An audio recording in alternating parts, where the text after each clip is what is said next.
안녕하세요. 좌포의 부동산 경매 필살기 김종성입니다. 음, 가을이네요. 네.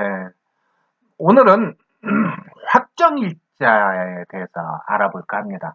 지난 시간에는 대항력에 대해서 알아봤는데, 이번에는 확정일자에 대해서 한번 알아볼까 합니다.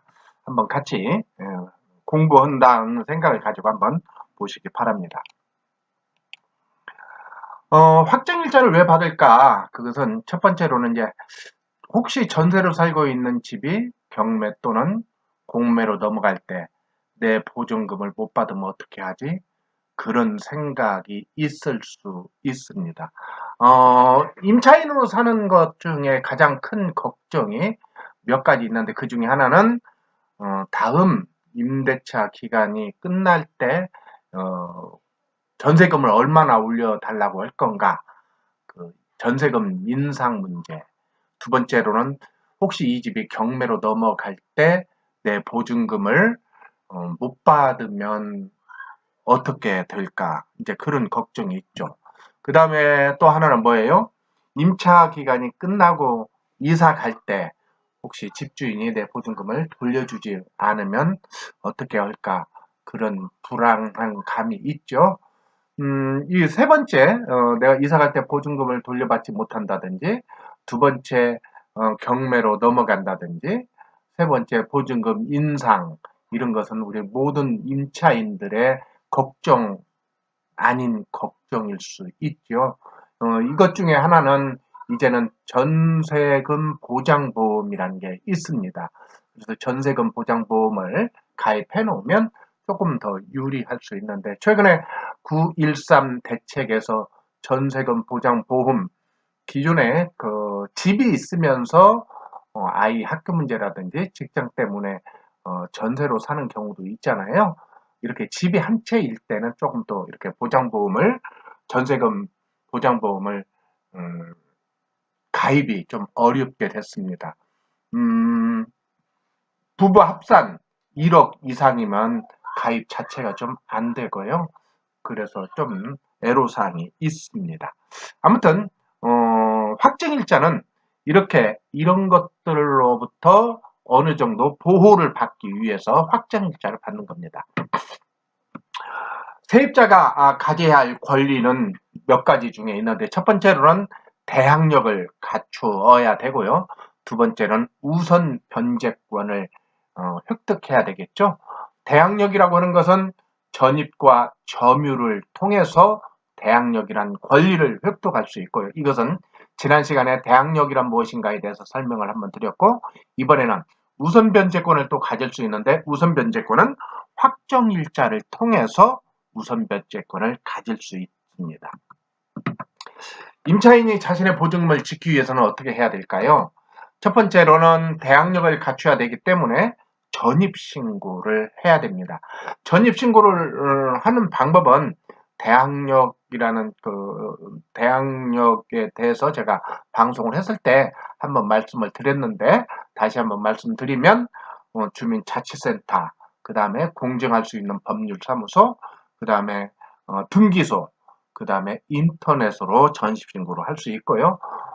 대항력은 전입신고, 그 다음에 내가 전입한 이길 영시, 오늘 내가 이사를 했고 오늘 전입신고를 했다면 내일 새벽 0시부터 대항력이 발생한다. 그렇게 이해를 하면 좋겠습니다. 아무튼 자신의 임차인이 자신의 보증금을 지키기 위해서는 대항력을 획득해야 되고요. 그 다음에 확정일자를 받아야 된다. 확정일자는 어디서 받아요? 금방 얘기한 것처럼 전입신고할 수 있는 주민자치센터에 가서 확정일자를 받는데, 확정일자를 받을 때 어디다 받냐면 계약서에다 확정일자를 받습니다. 확정일자를 받으면 다시 말해서 임차인이 자신의 보증금을 지키기 위해서는 첫 번째는 주민등록을 전입신고를 해야 되고요. 그 다음에 확정일자를 통해서 우선변제권을 획득할 때 기본적으로 자신의 임차 보증금을 지킬 수 있다. 그렇게 보면 되겠습니다. 이렇게 확정일자는 이렇게 계약서에다 찍어줍니다. 지금 이 방송을 팟빵으로 듣는 분들은 화면으로 볼 수가 없지만 유튜브로 볼 수 있는 사람들은 화면을 볼 수 있어서 이렇게 계약서에다 이렇게 확정일자를 받아주는 겁니다. 확정일자는 뭐예요? 확정일자라고 하는 것은 공식적으로 정부 기관에서 공식적으로 당신이 그 집에 임차인으로 들어왔다는 것을 확인해주는 문서입니다.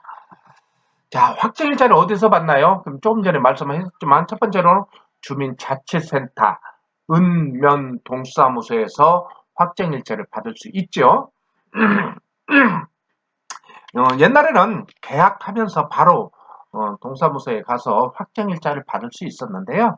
최근에는 좀 잘 안 해주는 경향이 있습니다. 왜 그러니 확정일자 받았는데 계약이 깨질 수도 있잖아요. 그래서 입주 한 며칠 전, 일주일 전 아니면 열흘 전 정도에 가서 확정일자를 받으면 되겠습니다.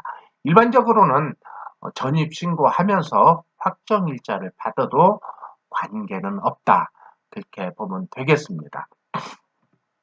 두 번째로는 공증해 줄 수 있는 법률사무소에서 확정일자를 받을 수 있지요.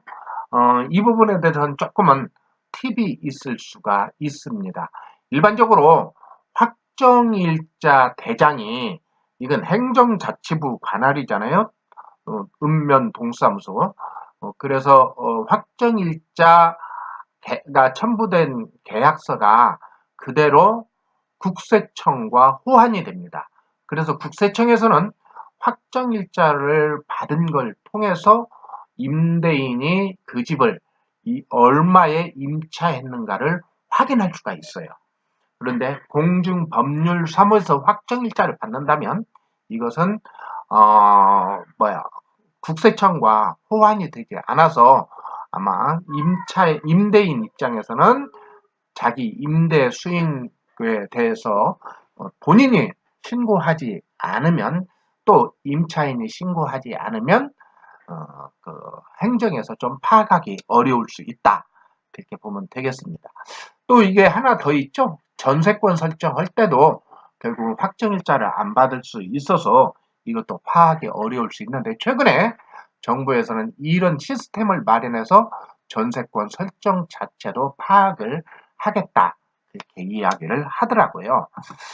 그 다음에 이제 등기소에서 할 수 있죠. 등기소는 일반적으로 법원하고 분리되어 있습니다. 근데 최근에 이제 법원들이 신청사를 많이 짓는 경우가 있고 신청사를 지을 때 그쪽에 등기소가 들어가는 경우가 있습니다. 옛날에 우리 회원 중에 충주에서 다니는 가람님이 있었습니다. 가람님이 서산으로 입찰을 갔는데 충주에서 내비를 키고 충주 천안 서산 법원을 갔는데 도착해보니 등기소로 도착을 한 거예요. 그래서 등기소 잘못 왔네. 그래서 다시 거기서 이렇게 찾다가 서산 법원을 갔는데 입찰 시간이 늦었다 하는 이야기 제가 들었습니다. 따라서 등기소가 일반적으로는 법원 건물과 분리되어서 있지만 최근에는 법원이 신축 건물일 때는 등기소가 같이 들어가더라. 그것을 한번 우리가 그래서 등기소 방문할 때 미리 검색을 해서 확인해보고 방문했으면 좋겠습니다. 마지막으로 인터넷 등기소에서도 가능하게 됐습니다. 대법원 등기소에서 가서 보면 그 메뉴에 확정일자 부분이 있습니다. 그것을 클릭하고 계약서를 파일로 첨부하면 확정일자를 받을 수가 있다. 그래서 이렇게 네 곳 주민자치센터, 공중법률사무소, 그 다음에 등기소, 그 다음에 대법원 등기소에서 이렇게 확정일자를 받을 수 있다. 이렇게 보면 되겠습니다. 그래서 이제 우선 변제 요건과 대항 요건을 보면 첫 번째로 대항 요건을 갖추려면 입주와 전입 신고를 해야 되고 여기에다가 확정일자를 받으면 우선 변제권까지 취득하게 됩니다. 다시 말해서 주택의 인도, 입주하는 거죠. 인도와 주민등록 전입 신고를 하고 임대차 계약서의 확정일자를 받는 경우에 인정되는 권리가 우선 변제권이다. 임차인이 대항력을 갖추면 임차 주택이 경매 또는 공매가 되었을 경우에 경락대금에서 후순위 권리자에게 우선해서 배당을 받을 수 있는 것이 우선 변제입니다. 좀 이따가 다시 설명하겠지만 우선 변제라고 하니까 약간 헷갈릴 수 있습니다. 우선 먼저 받는 게 아니고 순위에 의해서 배당을 받는 거다. 이것은 설명이 상당히 어렵습니다. 왜 그러니 임차 보증금은 채권이기 때문에 물권인 근저당 그런 것에 밀려요. 그런데 확정일자를 받음으로 인해서 물권화된 채권으로 변하기 때문에 비록 먼저 물권인 근저당부터 먼저 배당받지는 못하지만 후순위보다는 배당을 받을 수 있다. 만약 확정일자가 없다면 배당 자체가 어려울 수 있다. 그렇게 생각을 하면 좋겠습니다. 이 물건을 한번 보겠습니다. 이분은 2010년 7월 7일 날 이 집에 전입신고를 했고요. 여기에는 근저당이 2013년 3월 13일에 근저당이 설정되었습니다. 다시 말해서 이 임차인은 빚이 없을 때 이 집에 들어왔습니다. 얼마에? 보증금 3천만 원에 이 집에 임차인으로 들어왔는데요. 이 물건이 경매로 넘어가게 됐습니다. 그런데 이렇게 보증금이 2013년 3월 15일 날 근저당이 설정이 됐고 그 다음에 이분은 확정일자를 근저당보다 좀 늦은 석 달 늦은 2013년 6월 24일 날 확정일자를 받아서 배당 순서에서 밀리게 됩니다. 아까 여기에서 본 것처럼 뭐예요? 후순위 권리자에게 우선해서 배당을 받을 수 있다. 그렇게 얘기했잖아요. 근데 여기는 근저당이 후순위가 아니라 선순위가 됩니다. 다시 말해서 이분은 2010년에 전입신고를 했기 때문에 아마 그리고 이 집에 살고 있어서 대항력은 취득했다고 볼 수 있습니다. 그런데 확정일자가 근저당보다 늦어서 우선 변제권이 늦어지게 됩니다. 다시 말해서 입이 경매로 넘어가면 2013년 3월 15일 근저당이 먼저 4억 8천을 받아가고 돈이 남으면 이분은 배당 요구 종기일환에 배당 신청을 했기 때문에 돈이 남으면 이 사람은 3천만 원을 받지만 돈이 남지 않으면 3천만 원을 낙찰 금액에서는 받을 수 없습니다. 다만 이 사람은 선순위 임차인이죠. 대항력을 갖추고 있기 때문에 다시 말해서 빚이 생기기 전에 이 집에 전입과 점유를 했기 때문에 낙찰자는 이분이 못 받는다 하더라도 3천만 원을 물어줘야 됩니다. 아무튼 만약에 이분이 전입일자가 전입일과 똑같다면 이분은 보증금을 받는데 큰 애로사항이 없었겠죠. 확정일자를 늦어서 낙찰 금액에서는 낙찰 금액에서는 자기 보증금을 배당받지 못하고 비록 배당 요구를 했다 하더라도 낙찰자가 3천만 원을 물어줘야 되는 그런 상황이 되겠습니다. 다음 물건을 한번 보겠습니다. 이제 이것은 보면 똑같이요. 근저당이 2015년 6월 4일 날이고 이 사람은 2013년 5월 15일 날 전입을 했고 그 다음에 확정일자도 없고 배당 요구도 하지 않았습니다. 이 사람은 임차인인지 아닌지도 우리가 확인할 길이 없습니다. 왜 그러냐면 이 사람은 2013년 5월 16일 날 소유권을 이전했고 그런데 5월 15일 날 전입을 해서 혹여 가족 관계가 아닌가 의심할 수가 있습니다. 만약 이분이 임차인이라고 한다면 상당히 잘 대응한 사람이다 이렇게 보여집니다. 왜 그러냐면 이 물건이 경매로 넘어왔다고 가정을 할 때, 여기 이제 보시면 알겠지만 이분이 이 집을 살 때 2억 7,600에 샀고요. 대출 금액이 2억 5,200. 그렇다면 대강 2억 한 3천이나 2억 4천 정도 되겠죠. 그러면 한 80% 대출을 받았지 않았나 그렇게 생각이 듭니다. 물론 이제 시세가 좀 더 올랐겠죠.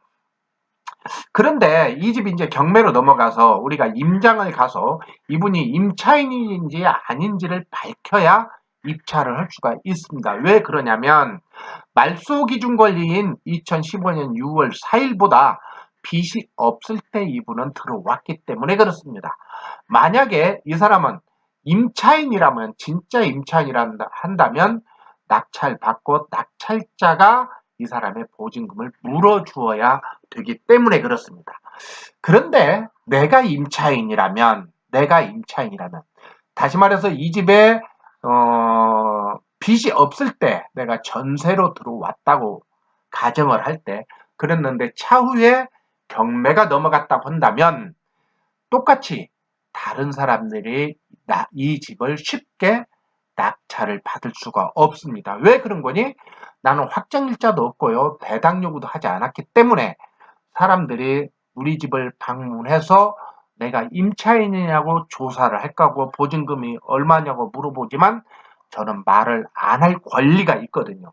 말을 안 하면 이 사람들은 무서워서 입찰을 못하고 결국은 이 물건은 나만 낙찰을 받을 수 있습니다. 그래서 여러분들이 임차인으로 그 집에 들어간다면 첫 번째로는 그 집에 빚이 없는 것 등기부등본을 통해서 확인해야 되겠고요. 두 번째로는 계약할 당시에 집주인의 국세 완납 증명서와 지방세 완납 증명서를 통해서 미납한 세금이 없다고 한다면 굳이 확정일자를 받을 필요는 없다. 또 뒤에 가서 한번 이 말씀 드리겠지만 그렇게 할 때 그 집에 경매로 넘어갈 때는 내가 낙찰받는데 다른 사람보다도 훨씬 유리한 입장에서 낙찰을 받을 수 있기 때문에 그렇습니다. 좀 이해가 됐나요? 자, 그 다음에 보증금을 증액할 때 어떻게 할 건가? 이게 이제 많은 궁금증을 유발하는 거죠. 그리고 사람들마다 이런 이야기 저런 얘기를 하는데 오늘 제가 깔끔하게 정리를 해보겠습니다. 첫 번째로는 그게 내가 2년 계약 전세로 살고 그걸 전입신고했고 그 다음에 확정일자를 받았어요. 그래서 2년이 됐는데 내가 2억의 전세를 사는데 3천만 원을 증액해달라고 할 때를 얘기해보는 겁니다. 그래서 첫 번째는 확정일자가 찍힌 기존 계약서는 손대지 말고 보관을 해야 됩니다. 그리고 두 번째, 증액된 부분에 대한 계약서는 별도로 작성해서 그리고 그 계약서에 별도로 다시 확정일자를 받아야 됩니다. 여기에서 다시 증액할 때 등기부등본을 받아보고요.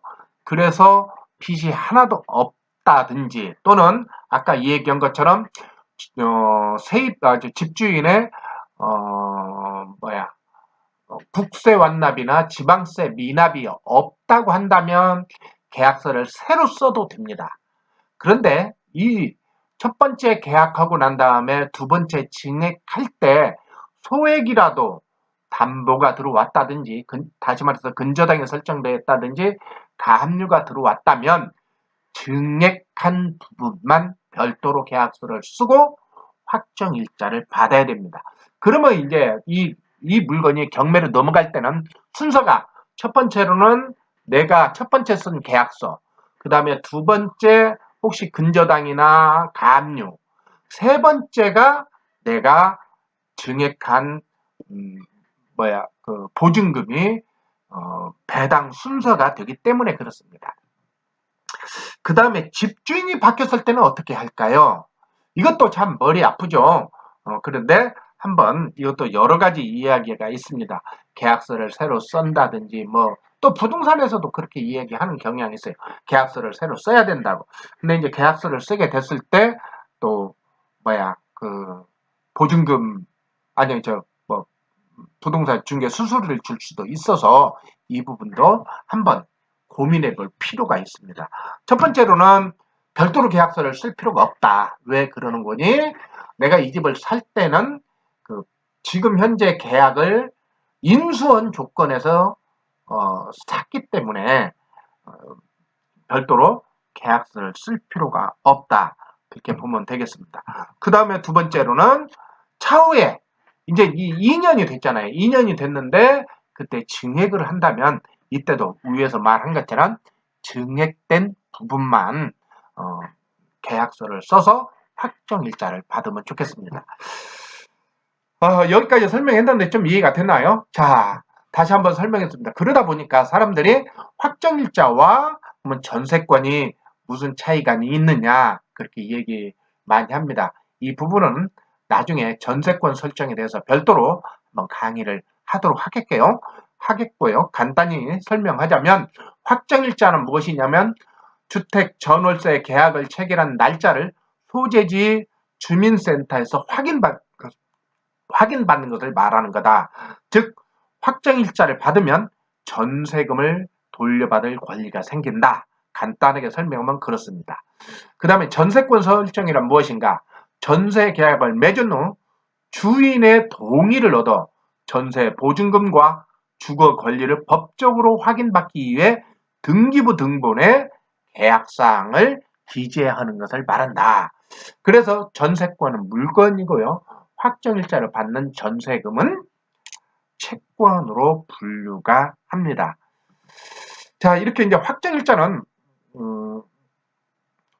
이렇게 이제 받는데 아까 제가 말씀드린 것처럼 당신이 선순위라면 그 집에 빚이 하나도 없고 그 다음에 집주인이 세금 체납이 없다면 굳이 확정일자 받을 필요는 없다. 나중에 그 집이 경매나 공매로 넘어간다면 당신한테는 유리한 조건, 다시 말해서 그 집을 가장 싸게 살 수 있는 조건을 갖춘 사람이기 때문에 그렇습니다.